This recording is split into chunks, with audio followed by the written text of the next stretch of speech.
Tu dors chaque nuit, mais est-ce que tu dors bien? La plupart des gens pensent que oui, et il y a beaucoup de gens qui malgré tout traînent une fatigue chronique de fond. En 10 minutes, je t'explique ce que c'est la différence entre dormir, récupérer et comment est-ce que tu peux faire pour passer de juste dormir à vraiment bien récupérer.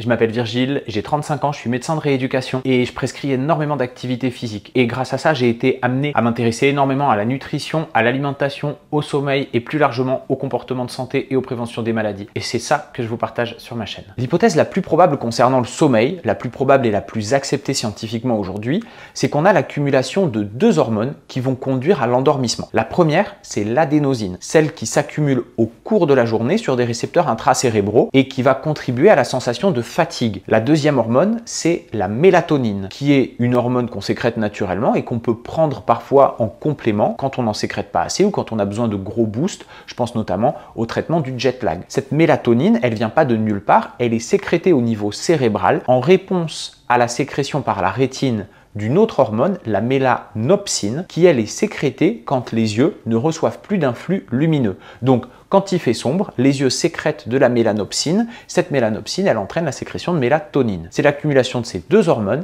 qui conduirait à l'endormissement propice. Et de l'autre côté, il y a des hormones de contre-régulation, notamment le cortisol, l'adrénaline, la noradrénaline, qui elles contribuent à rester bien réveillé. Vous pouvez avoir un taux d'adénosine élevé, un taux de mélatonine élevé. Si jamais vous avez un gros coup de cortisol, adrénaline, noradrénaline, vous allez rapidement vous sentir bien réveillé et opérationnel. Tous les gens qui font des métiers où il y a des gardes de nuit avec le téléphone qui sonne à 2 h du mat alors qu'ils étaient en train de roupiller, savent exactement de quoi je parle. Tu as déjà vu que certaines nuits, tu dors 7 heures et tu es en forme, d'autres nuits, tu dors 7 heures et t'es pas du tout en forme au réveil. C'est parce que le sommeil et la qualité du drainage et de l'élimination de l'adénosine, la qualité de la récupération du sommeil, elle varie à cause de plein de facteurs. Moi, je le vois par exemple, il y a des soirs où je me fais complètement aspirer sur Insta avant de me coucher, je bouffe plein de lumière bleue, et ben mon début de nuit est pas du tout réparateur et le matin, je le paye au prix fort, je mets beaucoup de temps à émerger, je suis assez fatigué. Ça s'explique parce que le sommeil, il est organisé en plusieurs cycles. Alors les cycles, c'est à peu près 90 minutes, mais ça varie de 60 à 120 minutes selon les individus. Et si tu veux pouvoir définir la durée de tes cycles à toi, il y a une manière assez simple qui consiste d'abord à avoir 2 semaines de vacances. Alors, c'est pas forcément la partie la plus simple, mais tu as 2 semaines de vacances. La première, tu mets pas de réveil, tu laisses ton corps drainer le retard, la dette de sommeil, l'accumulation de fatigue qu'il avait. Et la deuxième semaine, c'est là que le vrai test commence. Tu mets toujours pas de réveil et tu te couches à peu près à heure fixe. Quand tu sens que la fatigue arrive, tu n'essayes pas de lutter, tu n'essayes pas de finir la série, pas de finir ton chapitre. Tu t'endors en ayant à peu près noté l'heure à laquelle tu t'endors et tu te réveilles spontanément. Tu notes l'heure et tu fais ça pendant toute la semaine. Tu vas avoir donc une liste d'heures d'endormissement, une liste d'heures de réveil. Tu mets tout ça ensemble pour calculer ton temps moyen de sommeil et tu divises ça pour avoir un nombre de cycles à peu près correct. Tu cherches le plus petit dénominateur commun à la durée de tes nuits de sommeil et c'est peu ou prou la durée d'un de tes cycles.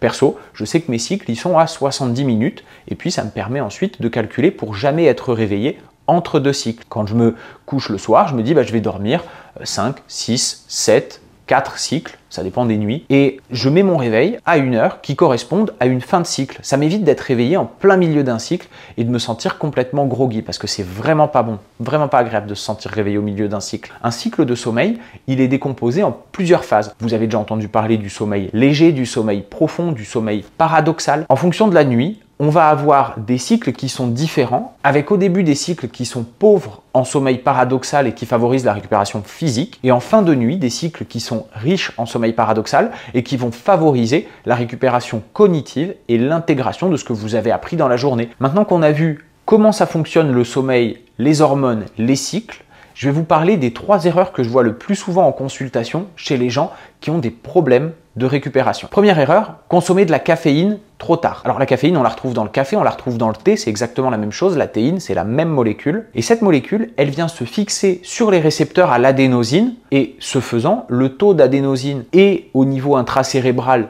virtuellement un peu plus bas et le cerveau ressent moins la fatigue. Ça se traduit sur le sommeil par 2 choses. Il y a des gens qui ressentent un retard d'endormissement. Le café me fait beaucoup de bien et je m'endors plus tard. D'autres qui ont l'impression que le café, ça leur fait rien. Moi, je peux boire du café jusqu'à 22 heures sans que ça me pose de soucis. Dans les deux cas, au niveau de la récupération, il y a un impact. Puisque comme il y a de la caféine sur les récepteurs à l'adénosine, il faut d'abord que cette caféine se barre pour que l'adénosine vienne se fixer sur ces récepteurs et que les récepteurs ensuite soient nettoyés, soient éliminés par le sommeil. Ce qui veut dire que même les gens qui ont l'impression que le café les empêche pas de dormir ont un impact pas forcément sur la quantité, mais bien sur la qualité du sommeil, avec des premières heures de sommeil qui vont être dédiées à éliminer la caféine pour permettre à l'adénosine circulante de venir se fixer sur les récepteurs pour ensuite être nettoyée. Sinon, l'adénosine, elle reste circulante et puis elle viendra se fixer quand tu auras une place de libre. Ça, c'est encore des choses qui sont à l'état de recherche. On a des hypothèses qui sont de plus en plus fortes dessus et ce que je vous raconte, c'est les hypothèses les plus tangibles et les plus approuvées par la science. Mais il y a encore un petit peu de recherche aujourd'hui quand on tourne en septembre 2025. Deuxième erreur, avoir un sevrage lumineux trop tardif. Je vous ai dit que la mélatonine, elle était en partie responsable de l'endormissement et elle était liée à la mélanopsine, elle-même liée à la lumière.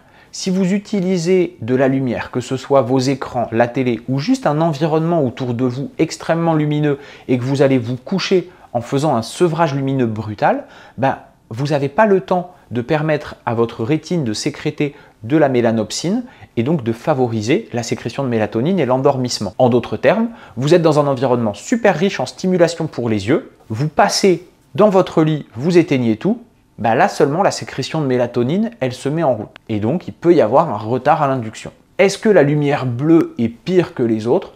Aujourd'hui, on a l'impression que pas tant que ça, et que c'est plutôt l'environnement lumineux global et l'intensité de la stimulation lumineuse perçue par la rétine qui joue. Troisième erreur, les horaires irréguliers. Comme le sommeil, c'est une histoire d'hormones qui se sécrètent, qui s'éliminent, et d'autres hormones le matin qui se sécrètent, il faut vraiment le voir comme quelque chose d'un peu inertiel. Plus vous allez avoir un rythme régulier, routinier, plus votre organisme va avoir un sommeil réparateur. A l'inverse, même si vous dormez le même nombre d'heures et que vous vous couchez un coup de 1h à 9h, le lendemain de 21h à je suis nul en maths, le surlendemain que vous vous couchez à 23h30, puis 4h, puis 22h, là c'est extrêmement chaotique et les sécrétions hormonales qui mettent un petit peu de temps, qui ont un petit peu d'inertie, elles sont très perturbées, votre endormissement va être moins bon, votre qualité de sommeil va être moins bonne. Donc, avoir de la régularité, sans forcément se dire je me couche toujours à 22h10 et je me lève toujours à 6h06, c'est pas mal. Là, je vous partage les 3 erreurs que je vois souvent,